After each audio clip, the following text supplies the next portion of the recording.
First of all, I want to thank the organizers of DialogueNEXT to give us this opportunity to hold this session. We took quite some time to decide on the title of the session, which we call Transforming Agri-Food Systems for Nourishing All People. And from the speaker we heard before, it was very important for us to have people in the title and all people in the title. It's a fundamental principle to include all people, leaving no one behind when we talk about food and nutrition. And therefore, whatever we do, we must build on social equity and justice for all.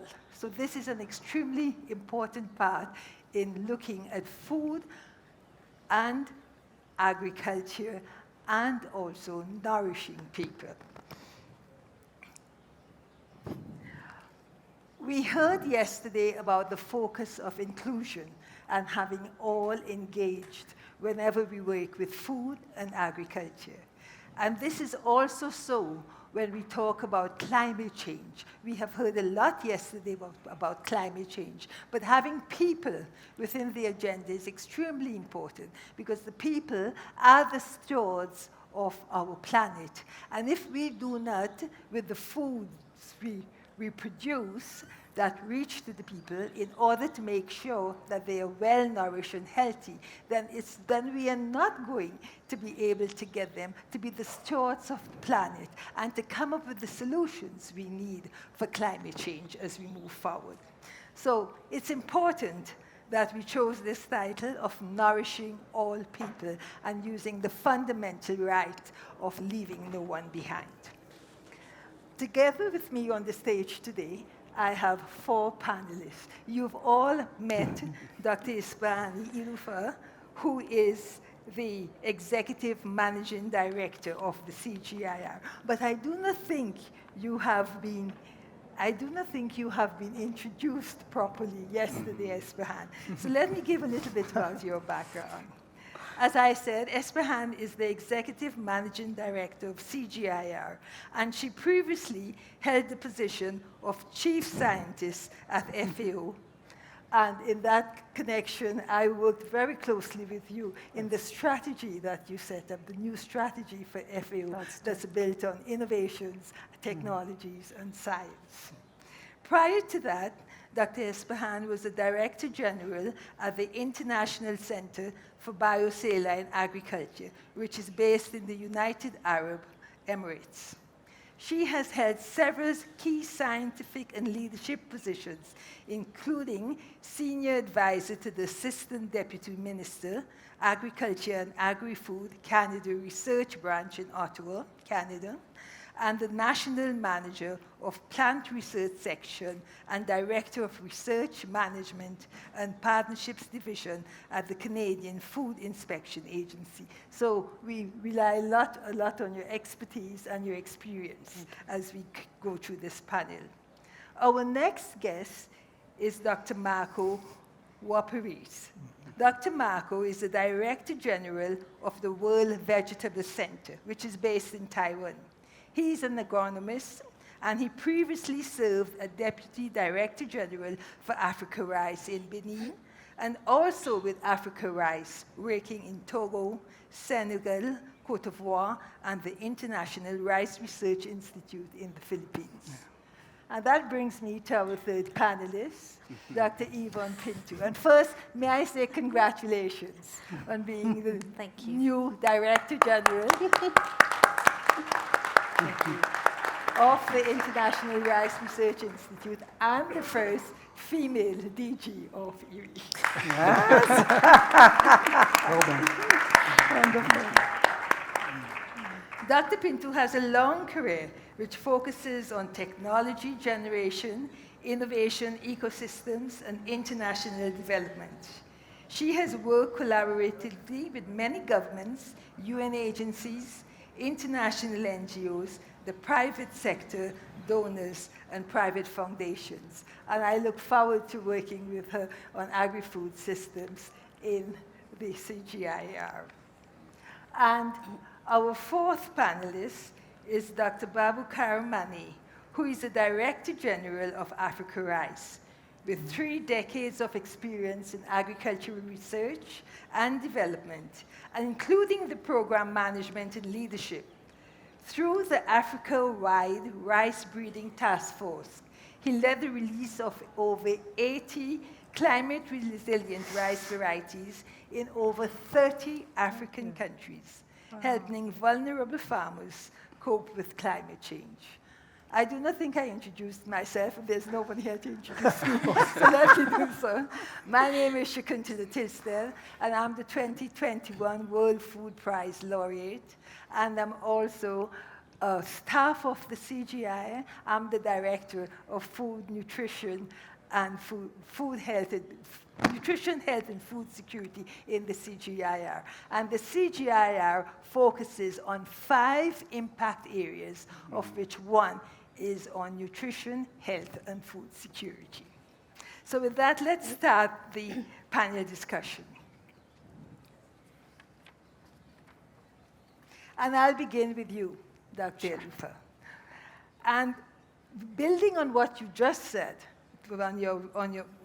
I'd like to ask you, what needs to be done to strengthen the resilience of agri-food systems while ensuring that food and nutrition security for all people is taken into account, and especially for smallholder farmers and their families? Thank you, Shakuntala. If we think about resilience, it's basically something that can bounce back. So when you have a crisis, whatever crisis it is, it needs to bounce back and bounce back better, or at least the same level. Yeah. So in the question there, so you need to have a lot of solutions, technical solutions, differently to the agriculture. But you need also, I mean, when you talk resilience, you can't have monoculture. So by default, you need diversity. It's like if you are going to a bank, would they ask you to put all your money in one place? No, they will say diversify. So I think diversification of agri-food system is a must. The second one, it's early warning. So in everything, we need to know it before. So we are not just fixing the problems. And that's where early warning in terms of climate change, particularly, it's very important. And that's one of the areas that CGIAR is working on with many partners. The other component, it's really when you ask the question on small-scale producers, particularly women, so you have to tackle inequalities. Inequalities in SDG 10, it's part and parcel of our reality.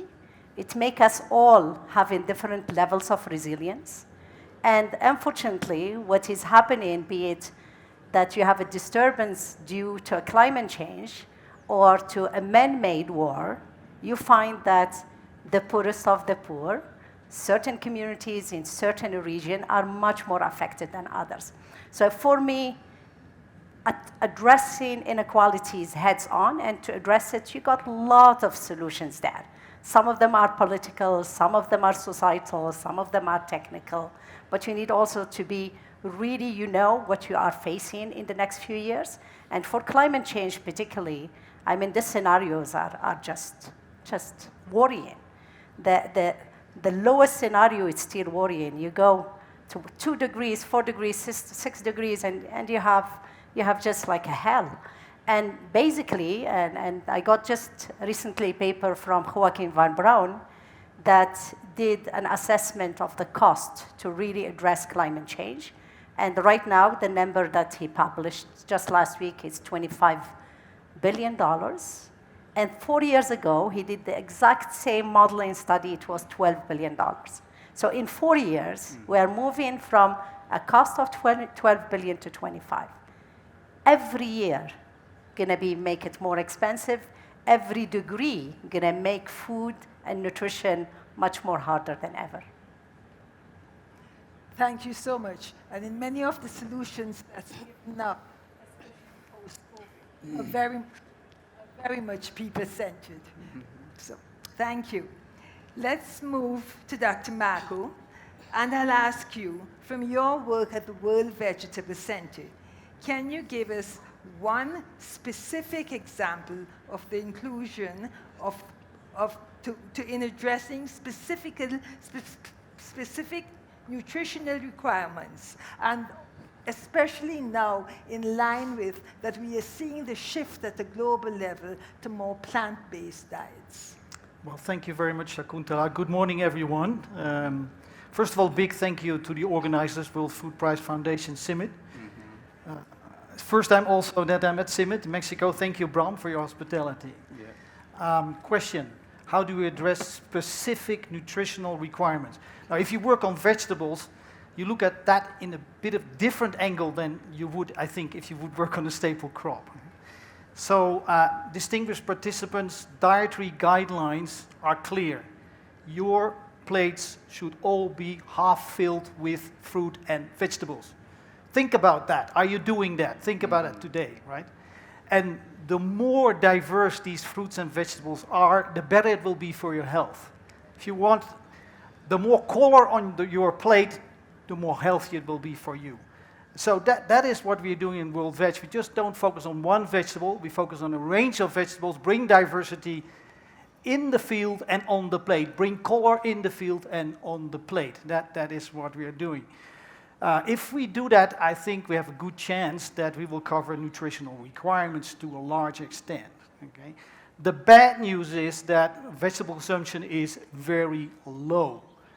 Recent papers showed that in low and middle income countries, only 5% of people reach the minimum requirements set by World Health Organization, which is 240 grams per capita per day. That's like 3 lemonade glasses full of vegetables, be it fresh or cooked, right? So we are really in the business of boosting vegetable production and consumption from the supply side and the demand side. Our strength is in the supply side, starting with seed of strength, looking at production practices to make sure they are efficient, effective, and safe. Safe for the producer, safe for the environment, and very important, safe for the consumer to build trust. We also work on post-harvest processing, logistics, all the way to the market, and we connect farmers with the market to make sure that farmers grow what they can sell and not be forced to sell what they happen to grow. So just one example, very exciting, in the Fresh Initiative, the CGIAR Fresh Initiative with CIMMYT and partners in Benin. We are diversifying maize systems there with vegetables, in particular tomato, chili pepper, and we do that in an intercrop system, Dr. Roy Steiner, a little bit like what you showed yesterday, but not as wide. And one more example, if time allows, is the work we do in rice fallows, interesting for my rice friends in northeastern India. There we profit from residual moisture from the rice crop, and then we bring in cucurbit crops, tomato as well, and using the rice straw as a mulch. So let me stop here. Thank you so much. And it's really important that you use the word diversity, which you've used so many times. Very often, when I'm out speaking, even when I'm teaching, very often I get the question, so if you would choose one word to describe what you think is important in moving forward with transformation of agri-food systems. And I would always say that word is diversity. So thank you so much for bringing that point home. And let me move now to Dr. Pinto. Can you give us one example of the impact of IRRI's work in supporting smallholder farmers in contributing to and benefiting from nutrition-secure agri-food systems? Thank you, Shakuntala. Thank you for the kind introduction, and thank you very much to the World Food Foundation and CIMMYT for your kind invitation and indeed your hospitality. It's also my first visit here. It's a pleasure to be here. So I'd like to take you on a journey to southern Vietnam. I'd like to explain to you an example which is a holistic system where we're looking at combinations of the environment, production, farmer resilience, and indeed nutrition. And I want to point out the chair of my board, Dr. Phat, who was the facilitator in the last session. He's just beaten it out of southern Vietnam, having shown this example to the Minister of Agriculture in the Philippines. So I want to talk to you a little bit about the direct seeded rice experience we have in Vietnam as part of a system. By using direct seeding, we've reduced the amount of seed that is actually planted by 50%. We've reduced the amount of water that is consumed in that system by about 2% in a wet system and about 5% in a dry direct seeded rice system. By using something called wide, narrow row spacing, we have been able to get rid of herbicide usage altogether in the system. And with that particular row planting system, we have handheld mechanized tools that enable mechanized weeding to, again, avoid any use of chemicals. Using this approach has increased yields across the board of the growing seasons, and there are 3 growing seasons in this region, which is the Mekong region, has increased yields by 5%. It has also reduced the carbon footprint of the production system by 10%, and by using direct seeding with deep fertilizer placement, it has reduced the requirement of fertilizer by 30%. At the same time, it's also reduced the methane emissions by 40% using an IPCC methodology, and it has also reduced by 40% the reduction in fertilizer usage throughout the system, and that fertilizer reduction has been complemented by the use of compost and soil enhancers at a rate of 1.5 tons per hectare, so a significant amount. All of this has created a 25% net profit for farmers. And I just want to cite for you some of the repurposing that is done of the waste. So this is the straw in the field and the economic gains that provides to farmers. So farmers selling rice straw in the field earn $30 to $40 per hectare per season. The mechanized collection service that they use and they employ earns them $30 to $40 per hectare per season. They also use the straw in mushroom production, which earns them $50 to $60 per hectare of rice produced. And the mechanized composting they use to produce their organic fertilizer is $150 from 1 hectare of rice production. Now, in that context, we have a very environmentally sensitive production system, and IRRI is beginning to introduce its nutritious staple varieties, which include conventionally bred high zinc and iron, very high protein, tripling the net amount of protein in the crop, low glycemic index rice, ultra low glycemic index rice, and we even have rice lines when tested in human cell lines show a reduction in cancer incidence. So these are technologies that can be integrated into any background rice line anywhere in the world. So I wanted to use that to demonstrate to you a holistic and integrated system that not only addresses production systems in a more environmentally sensitive way, but also human health, both in terms of the environmental impact, but also in terms of introducing high-value, nutritious staples. Thank you. Thank you so much, Dr. Pinto. And now let me move to Dr. Manneh. And similarly, I'll ask you, can you give us a specific example of the impact of Africa Rice work in supporting smallholder farmers in Africa to contribute to and benefit coming from nutrition-sensitive agri-food systems? Okay. Thank you very much, Shakuntala, for the introduction. And being my first visit to Mexico and also CIMMYT, I want to join my colleagues in thanking the World Food Foundation, World Food Prize Foundation, but at the same time, my good friend Bram also for the very warm welcome. Madam Chair, to come to your question, the Africa Rice Center actually has a very good example about the people-centric technology, which actually very much benefited consumers and farmers in Africa.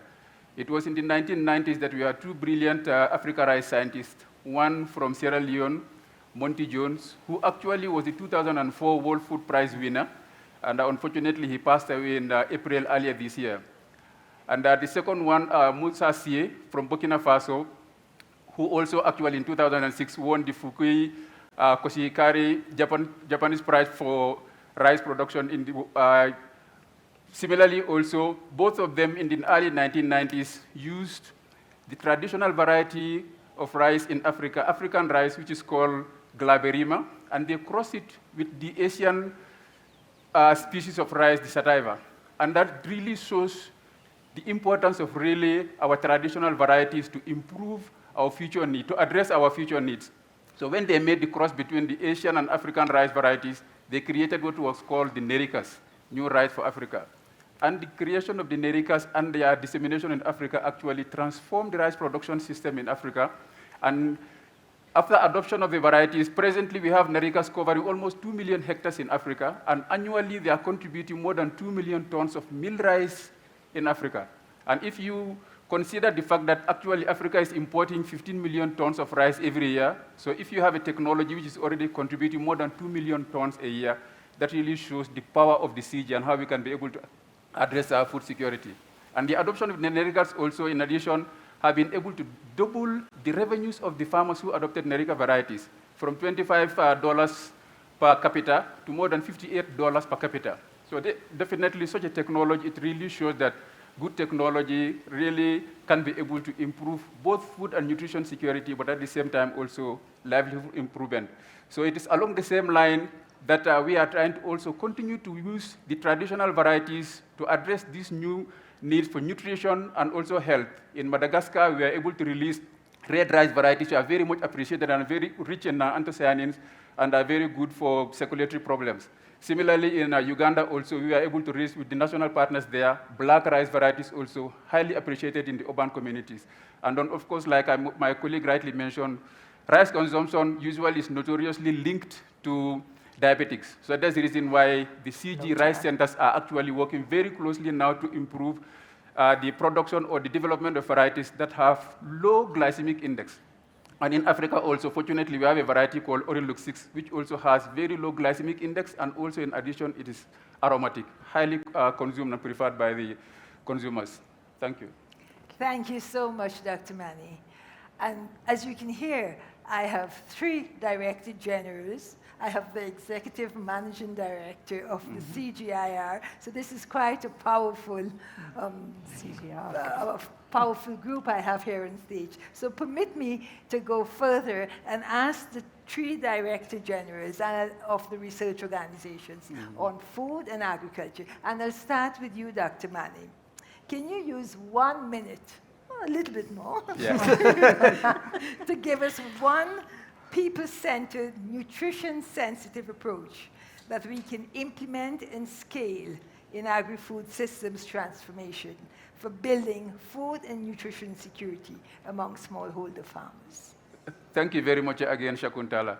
I believe there actually the important word has already been mentioned, that is diversity. So when we have integrated food production systems which actually are addressing the various needs for nutrition and also income generation, such a system like, for example, in Africa, Africa Rice, the World Fish, and then also World Veg are working to really do the expansion and the outscaling of a technology called rice, fish, vegetable system.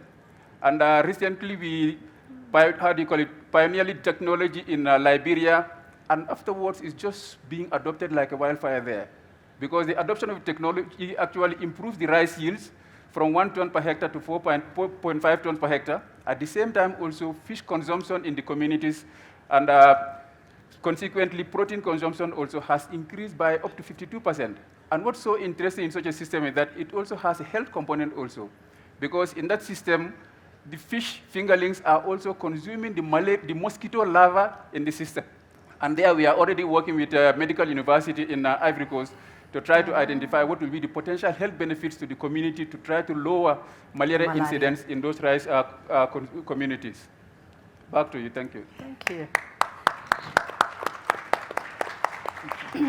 Thank you so much, Dr. Manneh, for using that example, because that relates very much to the work that I was engaged in and the work that was that gave the basis for me Okay. being awarded the World Food Prize. Thank you. Thank you so much. Thank you.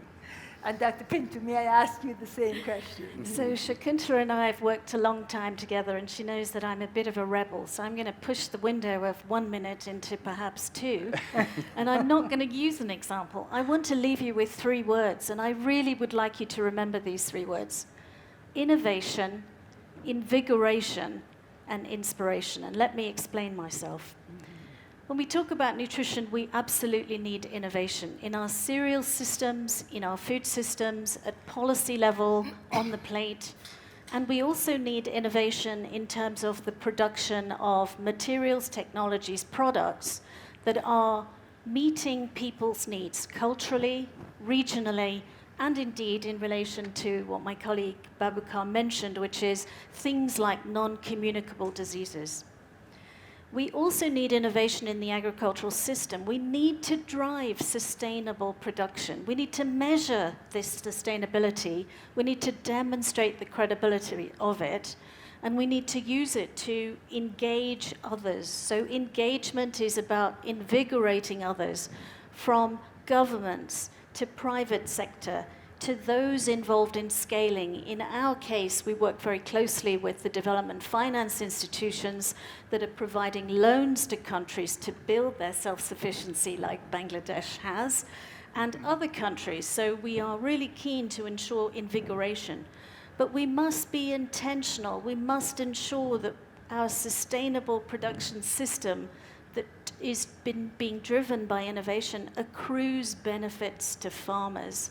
We tend to forget that they are net consumers rather than producers, and therefore nutritional gains must meet their needs immediately at the farm level before they start meeting the needs of consumers at large.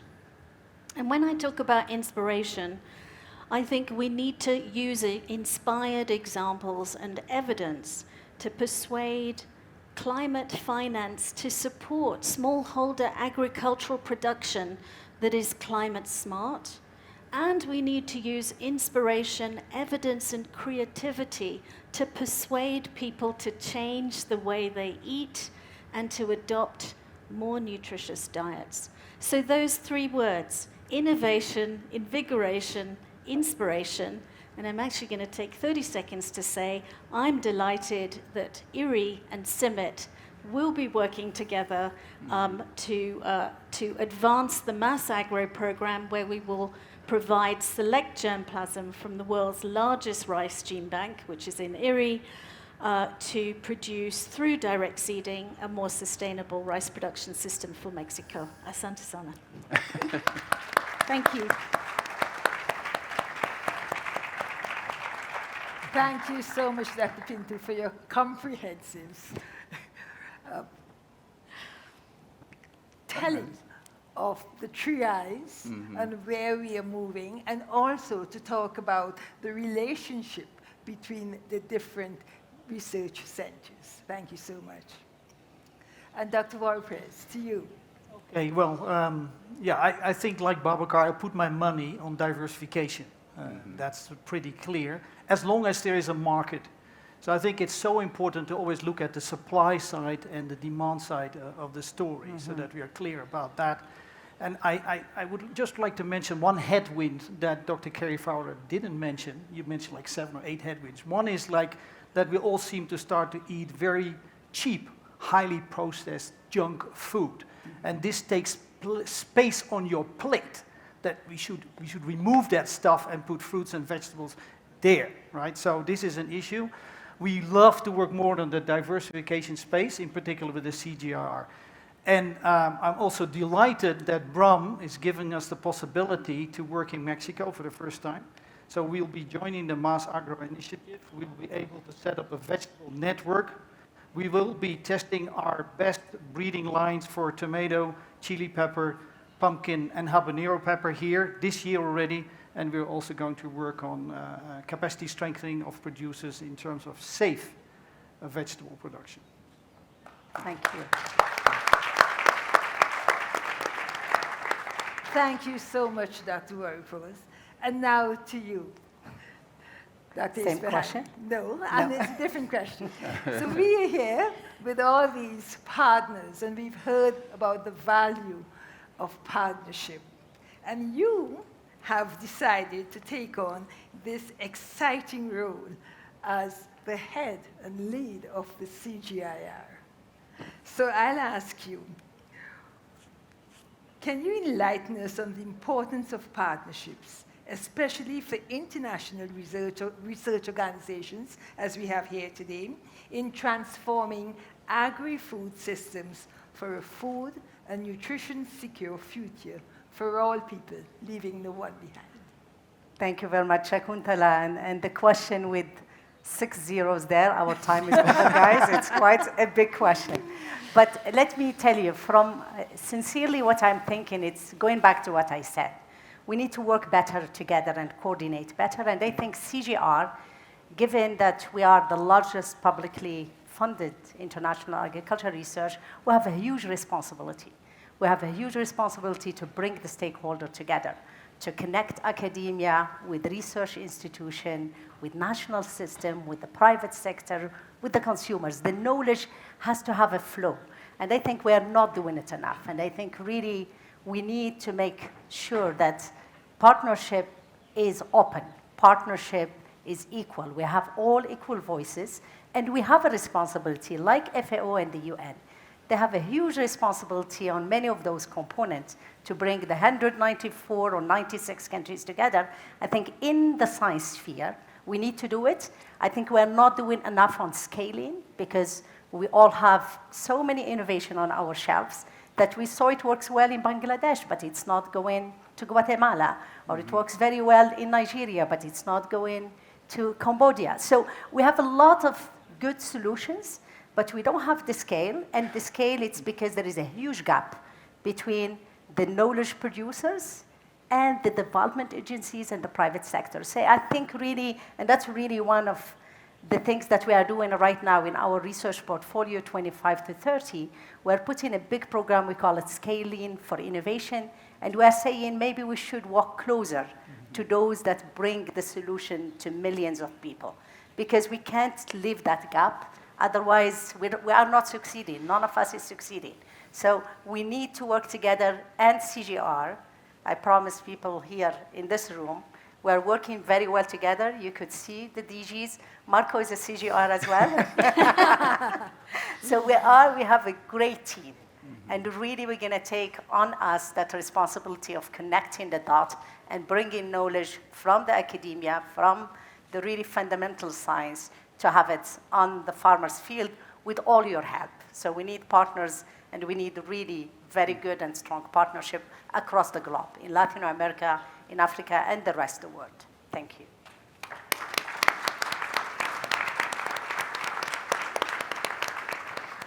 Thank you so much, Dr. Elouafi. And you can hear from these powerful speakers and the representatives of such a range of high research institutions that we have across the globe that there is much that the CGIAR is committed to do, much to offer, and in partnership with others, as we have here today, sitting in the audience. So I thank you very much for giving us this opportunity to have this discussion, and I look forward to working with you, and I'm sure all the centers. Please reach out to the DGs and reach out to Dr. Ismahane, so that we can have a greater collaboration, greater partnership between the CGIAR, between the other research organizations, and the people, and the other organizations, and institutions from different parts of the world. Thank you so much.